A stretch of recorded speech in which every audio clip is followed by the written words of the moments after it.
आता मला हे विचारायचं आहे की सोल्युशन का? सोल्युशन म्हणजे 10-10:30 वाजता आरती आहे आता. आरतीनंतर पुन्हा एक चक्कर गावात फेरी मारणार. नाही ह्याला पर्याय तुमच्याकडे कुणाकडे काय solution आहे? पर्याय हाच काय इथे दर्शन मंडप व्हावा, प्रशासकीय इमारतीमध्ये दर्शन मंडप व्हावा हा त्यांच्यावर पर्याय खूप खूप दूर झाला तर चांगला आहे ना, म्हणजे भाविकांना थोडा वेळ पण मिळेल. नाही भाविकांना वेळ मिळणार नाही, भाविकांना त्रास होणार आहे त्या गोष्टीचा. कसा त्रास हो, त्या गोष्टीचा त्रास होणार आहे. त्या बाजूला जाणार गाडी, ह्या बाजूला लावणार, तिथून पुन्हा भाविक दर्शन मंडपसाठी. आता यांनी पार्किंगची व्यवस्था शुक्रवार पेठमध्ये केलेली आहे. तिथं गाडी भाविक लावणार, तिथून इकडं दर्शन मंडपला ह्या वाहनतळावर येणार, ह्या वाहनतळावरनं परत दर्शन घेऊन खाली मंदिरात जाणार. हा टप्पा पूर लांब आहे यांचा. त्यासाठी जर इथं जर केलं, तर इकडे जरी पार्किंग केली तर इथले तर तुम्हाला 5 मिनिटात ह्या दर्शन मंडपामध्ये येऊन भाविक दर्शन सुलभ करू शकतात. ओके. इथं व्यापाऱ्यापैकी कुणी आहे का? हा बोला, काय अडचण आहे तुमची? कसं आहे माहिती आहे का, हे जे प्राधिकरणाचं जे चाललेलं आहे ते स्वागतार्थ आहे. परंतु एक मिनिट, एक मतदान घेऊ आपण. या प्राधिकरणाच्या विकास कामाला कुणाचाही विरोध नाही, तुमचा मुद्दा बोलला, कुणाचाही विरोध नाही असं ज्यांना वाटतं, म्हणजे कुणाचाच विरोध नाही, ह्या विकास प्राधिकरणाला सगळ्यांचा पाठिंबा आहे असं जर असेल तर त्यांनी हात वर करावे. प्राधिकरणाच्या हे मतदान पण बघा जवळपास 100 पैकी 100%च आहे. प्राधिकरणाला विकास कामाला विरोध नाही, बरोबर. आणखीन एक आपण हे करू, तिथल्या गोष्टी जर तुमच्याशी बसून चर्चेत त्यांनी मांडल्या तर तुमचं समाधान होईल असं किती जणांना वाटतं, त्यांनी फक्त हात वर करावं. हा फार महत्वाचा आहे, कारण पंढरपूरमध्ये आपण हे लक्षात घेतलं होतं की जो एक लोकांमध्ये जाणं असतं. मला नेहमी प्रशासनाचं कौतुक वाटतं की तुम्हाला बसायला पाहिजे, चर्चा करायला पाहिजे, तुमचा मुद्दा मला घ्यायचाच आहे. आणि तुम्ही लोकात गेलात, त्यातले काही त्यांच्या आक्षेपाचे मुद्दे असतील ते समजून घेतले, कारण शेवटी प्रशासकीय अधिकारी हे एका विशिष्ट कालावधीसाठी इथे असतात आणि मंदिर हे पुरातन आहे. इथं असलेलं अर्थकारण पण लक्षात घ्यायला हवं. विस्थापित होत असताना त्यांना पर्याय पण द्यायला हवेत. जसं आता हे स्वतः व्यापार आहे. तुमचा कसला व्यापार आहे? माझा पेढ्याचा व्यापार आहे.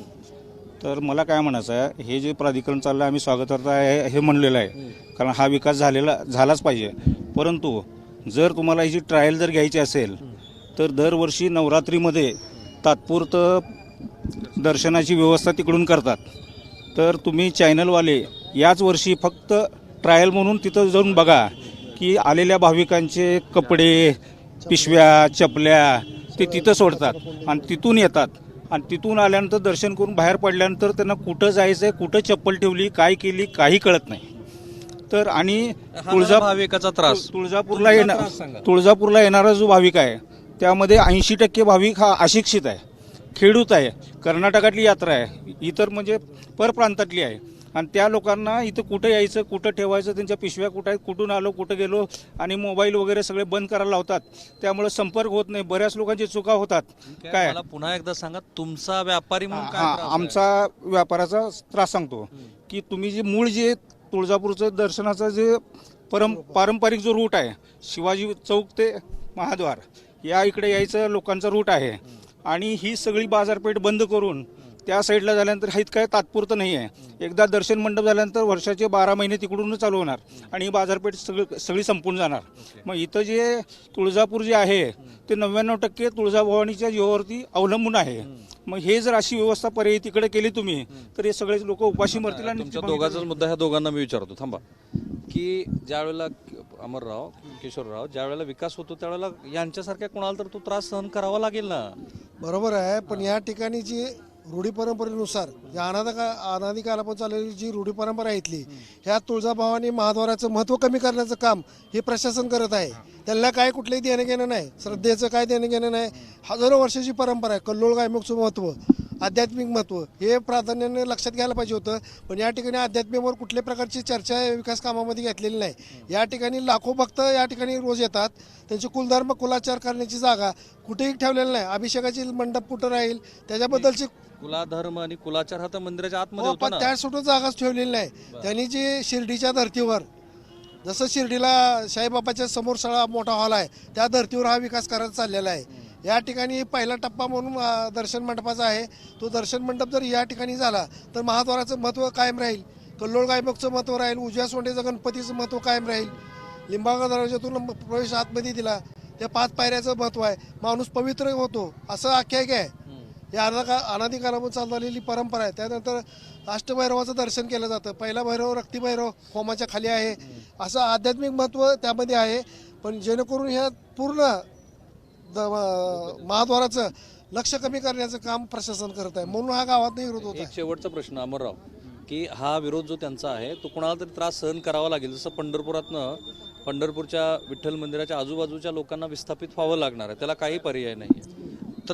त्रासाचा मुद्दा महत्वाचा नाही, त्रास घ्यायला आमची तयारी आहे सर्वांची. परंतु ज्या रूढी परंपरा आहेत किंवा आध्यात्मिक महत्व आहे ते जर पूर्ण सगळं पुसून टाकून जर तुम्हाला विकास आराखडा करायचा असेल तर त्याला काय उपयोगाचा आहे. मुळात आज पूर्ण तो जो विकास आराखडा त्यांनी जी मांडलेला आहे किंवा आता तयार केलेला आहे त्याच्यामध्ये कुठेही कुलाचाराचे स्थळच त्यांनी निश्चित केलेले नाहीत. मग कुठंतरी तुम्ही ओटी भरा, कुठंतरी जावळ काढा, असा प्रकार नको ना. आज तुम्ही प्रमुख इथं ही जी कुलदैवत आहे इथं लोक भाविक भक्त कुलाचार करण्यासाठी येतात. कुलाचाराला पहिले प्राधान्य द्यायला पाहिजे, त्याच्यानंतर त्यांचं सुलभपणे दर्शन कसं होईल याकडं प्रशासनानं बघायला पाहिजे. या प्रमुख गोष्टीकडे त्यांनी दुर्लक्षित केलेलं आहे.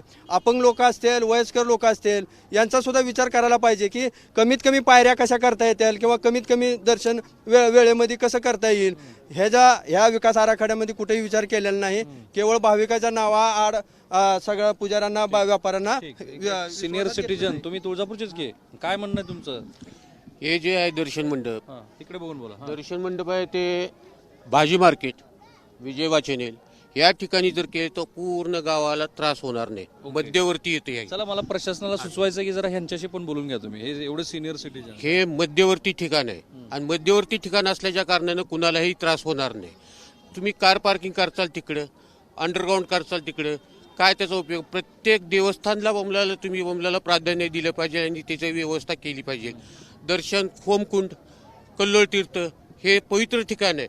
कल्लोळ तीर्थ तिकडे केले, घाणीमध्ये केले, पाण्याची स्वच्छता नाही, गोघाण पाणी त्याच्यामध्ये येतं आणि त्याला नाव दिलेलं आहे. ह्या दृष्टिकोनातून जे आहे ते पर्यावरण करा ना. तुम्ही जे मंदिरचा विकास करणार आहे तर करा, करण्याबद्दल काही नाही आमचं.